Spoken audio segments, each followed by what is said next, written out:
Alors, une fable de La Fontaine en Gaga, pour aujourd'hui, c'est le corbeau et le renard. Dans les bois du Pilat, il y avait une babielle de corbeau qu'avait le babot et qui barantait sur un faillard qui était café de Babet. Dans une boge, il était une rigotte pleine d'artisans qu'il avait dû tirancher à la Jeanne de Doisieux pendant qu'elle écartait son linge.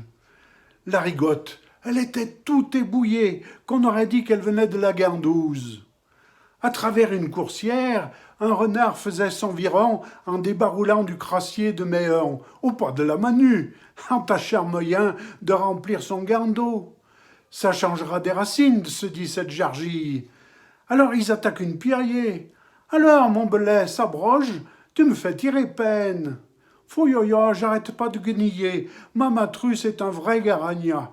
Elle est toute émaselée, Beauseigne. Elle arrête pas de quiner, et ça me fout la lourde. Fouilloya, mais t'es franc joli que t'as mis tes roupianes du dimanche. Je vais pas t'aguicher, mais si tu basoilles aussi bien que t'es beau comme un litre, on va te nominer champion des raptarets de synthé.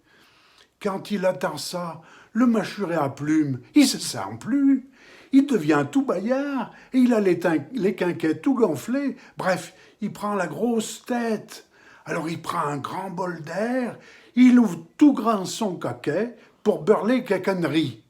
Et v'là la forme qui débaroule tout de traviole sur les barabins.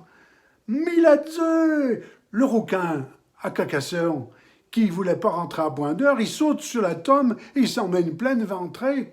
Quand il écoufle, il se met à jabiasser et dit à l'autre bayaillet, qui en a les ébarioles, pauvre badabeu, écoute-moi rien que, quand tu broges, un temps soit peu, dis-toi qu'il y aura toujours des fers à melun qui viendront te canfrer pour tâcher moyen de te piquer tes ya ou pour chicoter dans ton gardeau. C'est pas la peine de tonner ce que je viens de te piailler, valait ben un mat de fin, pas. Alors maintenant que t'es jaillé, fais pas la bobe et prends pas la lourde. Allez, sans adieu, grand basu. C'était du germe de La Fontaine.